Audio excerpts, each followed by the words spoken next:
ओम नमो भगवते वासुदेवाय। नमस्कार दोस्तों, स्वागत है आप सभी का हमारे चैनल भक्ति ज्ञान में। दोस्तों, आज मैं आपको बृहस्पतिवार की व्रत कथा सुना रहा हूँ। भगवान बृहस्पति देव की पूजा अर्चना के लिए बृहस्पतिवार को व्रत करके बृहस्पतिवार की व्रत कथा को पढ़ना या सुनना चाहिए। बृहस्पतिवार का व्रत करने और व्रत कथा सुनने से स्त्री पुरुष की सभी मनोकामनाएं पूरी होती हैं। इस व्रत से धन संपत्ति की प्राप्ति होती है, निसंतानों को पुत्र प्राप्ति होती है, परिवार में सुख शांति बनी रहती है और सभी प्रकार के आनंद प्राप्त होते हैं। बोलिए बृहस्पति देव भगवान की जय। प्राचीन समय की बात है। भारत में एक राजा राज करता था। वह बड़ा प्रतापी तथा दानी था। वह नित्य प्रति मंदिर में भगवत दर्शन करने जाता था। वह ब्राह्मण और गुरु की सेवा किया करता था। उसके द्वार से कोई भी याचक निराश होकर नहीं लौटता था। वह प्रत्येक गुरुवार को व्रत रखता एवं पूजन करता था। हर दिन गरीबों की सहायता करता था, परंतु यह सब बातें उसकी रानी को अच्छी नहीं लगती थीं। वह ना व्रत करती और ना किसी को भी एक भी पैसा दान में देती थी। वह राजा से भी ऐसा करने को मना किया करती थी।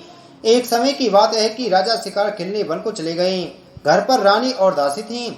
उस समय गुरु बृहस्पति साधु का रूप धारण कर राजा के दरवाजे पर भिक्षा मांगने आए। साधु ने रानी से भिक्षा मांगी तो वह कहने लगी, हे साधु महाराज, मैं इस दान और पुण्य से तंग आ गई हूँ। इस कार्य के लिए तो मेरे पति देवी बहुत हैं। अब आप ऐसी कृपा करें कि सारा धन नष्ट हो जाए तथा मैं आराम से रह सकूं।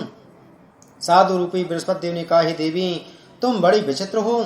संतान और धन से कोई दुखी नहीं होता है, इसको सभी चाहते हैं। पापी भी पुत्र और धन की इच्छा करता है।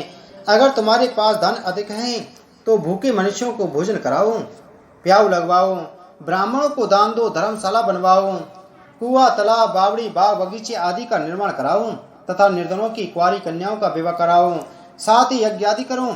इस प्रकार के कर्मों से आपके कुल का और आपका नाम परलोक में भी सार्थक होगा एवं तुम्हें स्वर्ग की प्राप्ति होगी। परंतु रानी साधु की इन बातों से खुश नहीं हुई। उसने कहा, हे साधु महाराज, मुझे ऐसे धन की आवश्यकता नहीं जिसको मैं अन्य लोगों को दान देती फिरूं तथा जिसको रखने और संभालने में ही मेरा सारा समय नष्ट हो जाए। साधु ने कही, हे देवी, यदि तुम्हारी ऐसी ही इच्छा है तो जैसा मैं तुम्हें बताता हूँ तुम वैसा ही करना।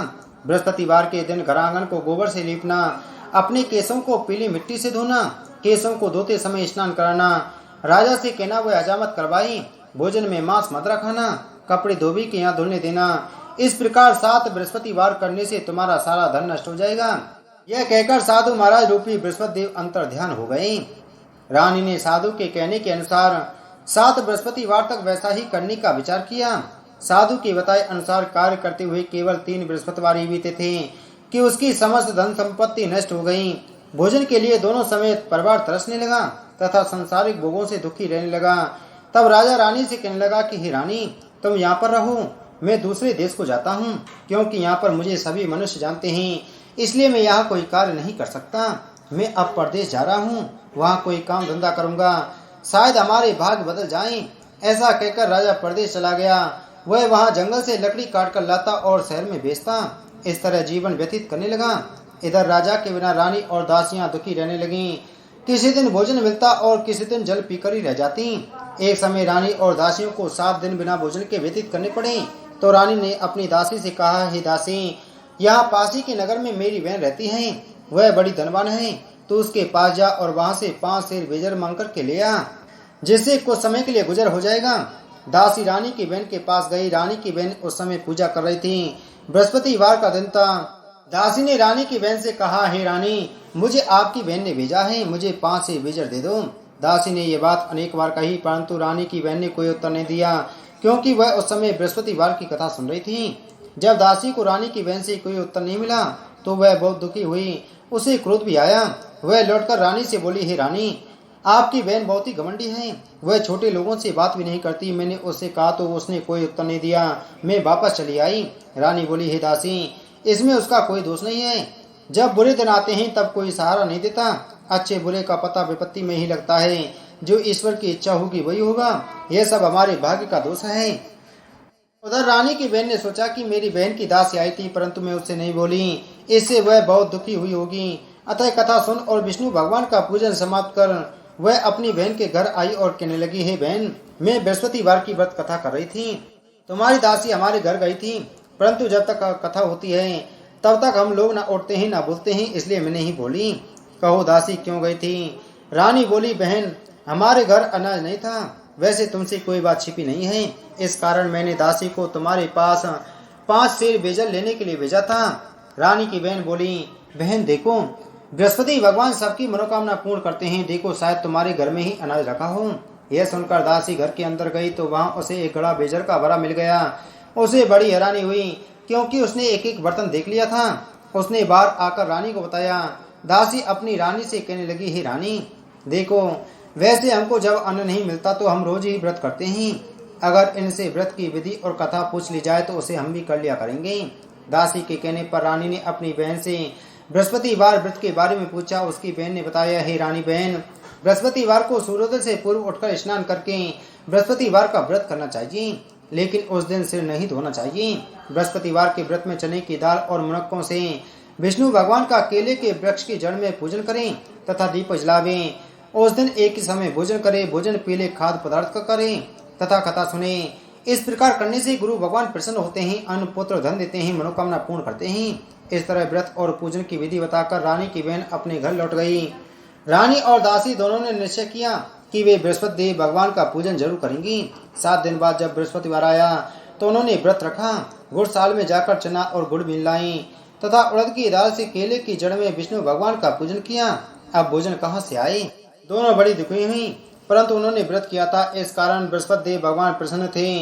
वे एक साधारण व्यक्ति के रूप में 2 थालों में सुंदर पीला भोजन लेकर के आए और दासी को देकर बोले, हे दासी, यह भोजन तुम्हारे और रानी के लिए है, तुम दोनों करना। दासी भोजन पाकर बड़ी प्रसन्न हुई और रानी से बोली, रानी जी भोजन कर लो। रानी को भोजन के आने के बारे में कुछ पता नहीं था, इसलिए वह दासी से बोली, जा तू ही भोजन कर, क्योंकि तू हमारी व्यर्थ में हंसी उड़ाती है। दासी बोली, एक व्यक्ति अभी भोजन दे गया है। रानी कहने लगी, वह भोजन तेरे ही लिए दे गया है, तू ही भोजन कर। दासी ने कहा, वह व्यक्ति हम दोनों के लिए 2 थालों में भोजन दे गया है, इसलिए मैं और आप दोनों ही साथ साथ भोजन करेंगे। फिर दोनों ने गुरु भगवान को नमस्कार कर भोजन प्रारंभ किया। उसके बाद वे प्रत्येक बृहस्पतिवार को गुरु भगवान का व्रत और पूजन करने लगी। बृहस्पति भगवान की कृपा से उनके पास धन हो गया, परंतु रानी फिर पहले की तरह से आलस करने लगी। तब दासी बोली, देखो रानी, तुम पहले भी इस प्रकार आलस करती थी, तुम्हें धन के रखने में कष्ट होता था, इस कारण सभी धन नष्ट हो गया। अब गुरु भगवान की कृपा से धन मिला है तो फिर तुम्हें आलस होता है। बड़ी मुसीबतों के बाद हमने यह धन पाया है, इसलिए हमें दान पुण्य करना चाहिए। तुम भूखे मनुष्यों को भोजन कराओ, प्याव लगवाओ, ब्राह्मणों को दान दो, कुआं तालाब बावड़ी आदि का निर्माण करवाओ, मंदिर पाठशाला बनवाकर दान दो, कुंवारी कन्याओं का विवाह करवाओ, धन को शुभ कार्यों में खर्च करो, जिससे तुम्हारे कुल का यश बढ़े तथा स्वर्ग प्राप्त हो और पितृ प्रसन्न हो। दासी की बात मानकर रानी ने इसी प्रकार के कर्म करने प्रारंभ किए, जिससे उनका काफी यश फैलने लगा। एक दिन रानी और दासी आपस में विचार करने लगी कि ना जाने राजा किस दशा में होंगे, उनकी कोई खोज खबर नहीं है। गुरु भगवान से उन्होंने प्रार्थना की और भगवान ने रात्रि में राजा को स्वप्न में कहा, हे राजा उठ, तेरी रानी तुझको याद करती है, अब अपने देश को लौट जा। राजा प्रातःकाल उठकर जंगल से लकड़ियां काटकर लाने के लिए जंगल की ओर चल पड़ा। जंगल से गुजरते हुए वह सोचने लगा, रानी की गलती से उसे कितने कष्ट भोगने पड़े। राजपाट छोड़कर उसे जंगल में आकर रहना पड़ा। जंगल से लकड़ियां काटकर उन्हें बेचकर गुजारा करना पड़ा। उसी समय उस जंगल में बृहस्पति देव एक साधु का रूप धारण कराए और राजा के पास आकर बोले, हे लकड़ारे, तुम इस सुनसान जंगल में किस चिंता में बैठे हो, मुझे बतलाओ। यह सुन राजा के नेत्रों में जल भर आया और साधु की वंदना कर बोला, हे प्रभु, आप सब कुछ जानने वाले हैं। इतना कहकर राजा ने साधु को अपनी संपूर्ण कहानी सुना दी। महात्मा तो स्वभाव से ही दयालु होते हैं। वे राजा से बोले, हे राजा, तुम्हारी पत्नी ने बृहस्पति देव के प्रति अपराध किया था, जिसके कारण तुम्हारी यह दशा हुई। अब तुम किसी प्रकार की चिंता मत करो, भगवान तुम्हें पहले से अधिक धन देंगे। देखो, तुम्हारी पत्नी ने बृहस्पतिवार का व्रत करना प्रारंभ कर दिया है। अब तुम भी बृहस्पतिवार का व्रत करके चने की दाल व गुड़ जल के लोटे में डालकर केले का पूजन करो, फिर कथा कहो या सुनो, भगवान तुम्हारी सब मनोकामनाओं को पूर्ण करेंगे। साधु को प्रसन्न देखकर राजा बोला, हे प्रभु, मुझे लकड़ी बेचकर इतना पैसा भी नहीं बचता है जिससे भोजन करने के उपरांत कुछ बचा सकूं। मैंने रात्रि में अपनी रानी को व्याकुल देखा है, मेरे पास कोई साधन नहीं जिससे समाचार जान सकूं। फिर मैं बृहस्पति देव की कौन सी कहानी कहूं या सुनूं, मुझको तो कुछ भी मालूम नहीं है। साधु ने कहा, हे राजा, तुम किसी बात की चिंता मत करो, बृहस्पतिवार के दिन तुम रोजाना की तरह लकड़ियां लेकर शहर में जाओ। तुम्हें रोज से दोगुना धन प्राप्त होगा, जिससे तुम भली भांति भोजन कर लोगे तथा बृहस्पति देव की पूजा का सामान भी आ जाएगा।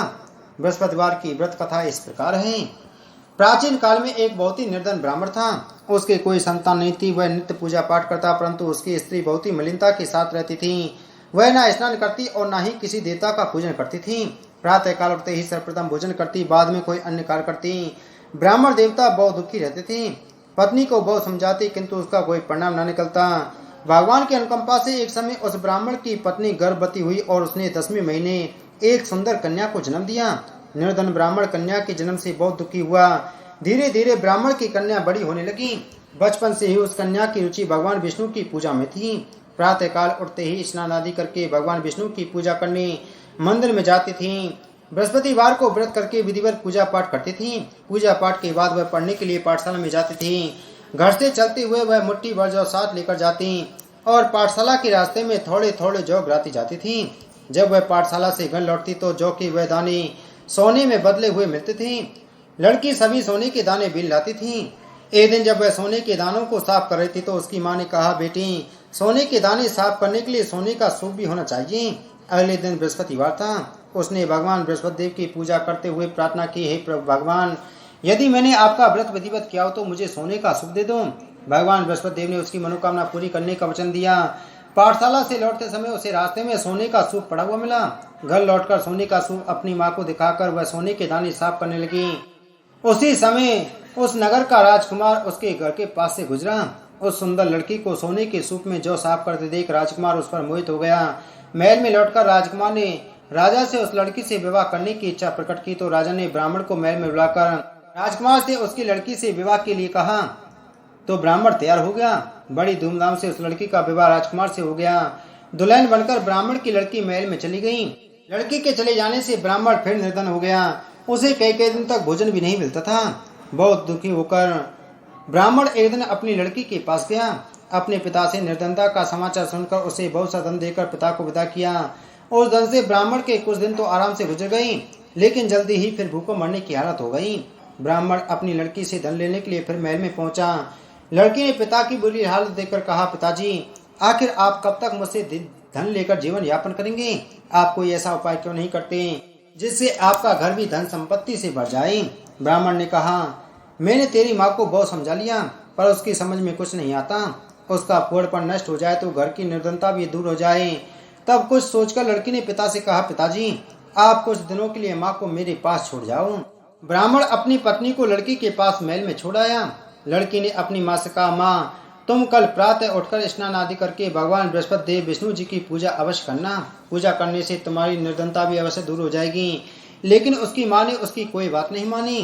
तब क्रोधित होकर लड़की ने अपनी माँ को एक कक्ष में बंद कर दिया। सूर्योदय के समय माँ को उठाकर जबरदस्ती उसे स्नान कराया।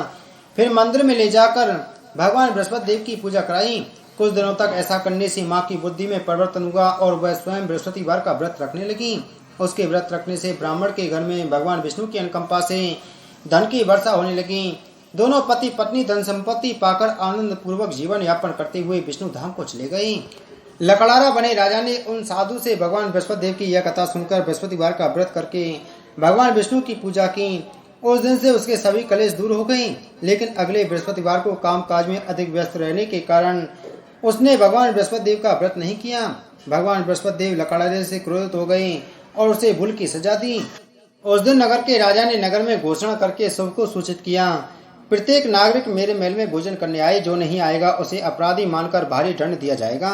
लकड़ारा बने राजा ने उस नगर के राजा की घोषणा तो सुनी, लेकिन जंगल में लकड़ी काटकर लाने और उन्हें बेचने में देर हो जाने के कारण वह समय पर महल में भोजन करने नहीं जा सका। अतः राजा के सैनिक लकड़हारे को पकड़कर महल में ले गए। राजा ने उसे महल के एक कक्ष में बैठाकर भोजन कराया। उस कक्ष में एक खूंटी पर रानी का सोने का हार लटका हुआ था। लकड़हारा अकेला उस कक्ष में भोजन कर रहा था। तभी उसने एक आश्चर्यजनक घटना घटती देखी। देखते ही देखते वह खूंटी हार को निकल गई। थोड़ी देर के बाद राजा ने हार को गायब देखा तो लकड़हारे को कारावास में डलवा दिया। लकड़हारा मनी मन अपने भाग्य को कोसने लगा। तभी उसे जंगल में मिले साधु का स्मरण हुआ। थोड़ी देर में भगवान बृहस्पति देव सन्यासी के रूप में उसके सामने प्रकट हुए और कहा, हे लकड़हारे, तूने भगवान बृहस्पति देव की पूजा नहीं की। इसी कारण तुम्हें यह कष्ट हुआ है, लेकिन अब तुम चिंता मत करो। बृहस्पतिवार के दिन कारागार के दरवाजे पर तुम्हें कुछ पैसे पड़े हुए मिलेंगे। उन पैसों से भगवान बृहस्पति देव का व्रत करके उनकी पूजा करोगे तो तुम्हारे सारे दुख नष्ट हो जाएंगे। बृहस्पतिवार के दिन दरवाजे पर पड़े मिले पैसों से चने और गुड़ मंगाकर लकड़हारे ने बृहस्पतिवार की कथा कही तो भगवान बृहस्पति देव ने प्रसन्न होकर उस नगर के राजा को स्वप्न में लकड़हारे को कारागार से मुक्त करने को कहा। सुबह राजा ने अपने कक्ष में आकर देखा तो खूंटी पर रानी का हाथ टंगा हुआ था। राजा ने लकड़हारे को मुक्त कर दिया और उसे धन और आभूषण देकर विदा किया। लकड़हारा बना राजा उस नगर से चलकर अपने नगर में पहुंचा तो उस नगर में कुएं, धर्मशाला, बाग बगीचे देखकर बहुत प्रसन्न हुआ। राजा ने किसी से पूछा, ये कुएं, धर्मशाला किसने बनवाए हैं? सबने उसे बताया कि ये सब रानी और उसकी दासी ने बनवाए हैं। राजा महल में पहुंचा तो रानी ने उसका भव्य स्वागत किया। तब राजा ने निश्चय किया कि सप्ताह में तो एक बार सभी बृहस्पतिवार का व्रत तथा पूजन करते हैं, परंतु मैं प्रतिदिन व्रत किया करूंगा तथा दिन में 3 बार कथा कहा करूंगा। अब राजा हर समय दुसाले में चने की दाल बांधे रहता तथा दिन में 3 बार बृहस्पतिवार की कथा कहता। कुछ दिनों के बाद राजा को अपनी बहन की याद आई। एक दिन घोड़े पर सवार होकर राजा अपनी बहन से मिलने के लिए चल दिया। अभी राजा नगर के बाहर पहुंचा था कि उसने कुछ लोगों को एक शव को ले जाते हुए देखा। राजा को स्मरण हुआ कि आज उसने किसी को बृहस्पतिवार की व्रत कथा नहीं सुनाई है। राजा ने उन लोगों को रोककर कहा, भाइयों, आप सबको ले जाने से पहले मुझसे बृहस्पतिवार की व्रत कथा सुन लो। लोगों ने राजा पर क्रोधित होते हुए कहा, तुम पागल तो नहीं हो गए हो? लेकिन कुछ बड़े बूढ़े लोगों ने कहा, अच्छा भाई, साथ में चलते चलते तुम अपनी कथा भी सुना लो। राजा ने चलते हुए आधी कथा ही सुनाई थी कि सब हिलने लगा। राजा की पूरी कथा सुनते ही सब उठकर बैठ गया। लोगों ने हैरानी से दांतों तले उंगली दबाई और अगले बृहस्पतिवार से भगवान बृहस्पति देव का व्रत करने व कथा सुनने का निश्चय कर लिया। अब घोड़े पर सवार राजा चलते हुए एक किसान के पास पहुंचा। किसान अपने खेत में हल चला रहा था। राजा ने कहा, अरे भाई, मुझसे बृहस्पतिवार की कथा सुन लो। किसान झुंझला कर बोला, अरे भाई, देख नहीं रहे, जितनी देर में तुम्हारी कथा सुनूंगा उतनी देर में तो पूरे खेत में हल चला लूंगा। राजा निराश होकर चलने लगा। तभी किसान के बैल लड़खड़ाकर जमीन पर जा गिरे। किसान के पेट में भी जोरों का दर्द होने लगा। उस किसान की पत्नी जब खाना लेकर आई तो उसने किसान से इस बारे में पूछा। किसान ने घुड़सवार की पूरी कहानी सुनाई। किसान की पत्नी दौड़ती हुई राजा के पास हाथ जोड़कर बोली, भैया, मैं तुम्हारी कथा सुनने को तैयार हूँ। राजा ने उसके साथ खेत पर पहुंचकर बृहस्पतिवार की कथा सुनाई। तभी बैल उठकर खड़े हो गए। किसान के पेट का दर्द भी तुरंत ठीक हो गया। राजा अपनी बहन के घर पहुंचा तो उसकी बहुत आवभगत हुई। अगले दिन सुबह उठकर राजा ने देखा कि घर के सभी लोग भोजन कर रहे हैं। किसी भूखे को बृहस्पतिवार की कथा सुनाए बिना राजा भोजन नहीं करता था। उसने बहन से कहा, बहन, क्या घर में कोई ऐसा व्यक्ति है जिसने अभी तक भोजन न किया हो? उसकी बहन बोली, भैया, हमारे घर में तो क्या आपको पूरे नगर में कोई ऐसा व्यक्ति नहीं मिलेगा जिसने सुबह सुबह भोजन नहीं किया हो। तब राजा ने बहन के घर से निकलकर उस नगर में बिना भोजन किए व्यक्ति की तलाश की। एक गडरिये के घर में उसका बेटा बीमार होने के कारण भूखा रह गया था। राजा ने उसको जाकर बृहस्पतिवार की कथा सुनाई। कथा सुनते सुनते गडरिये का बीमार बेटा बिल्कुल ठीक हो गया। सबने राजा की बहुत प्रशंसा की।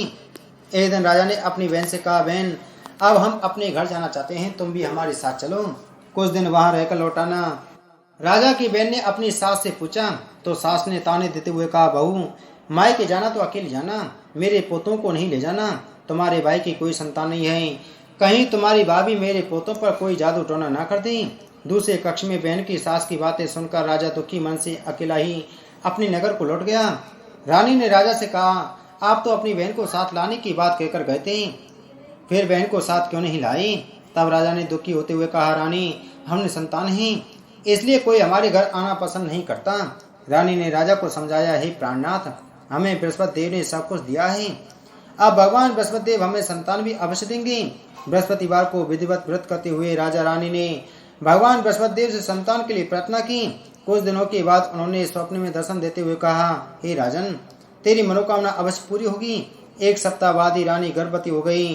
10वें महीने रानी ने एक सुंदर पुत्र को जन्म दिया। राजा रानी जीवन पर्यंत बृहस्पतिवार का व्रत करते रहे।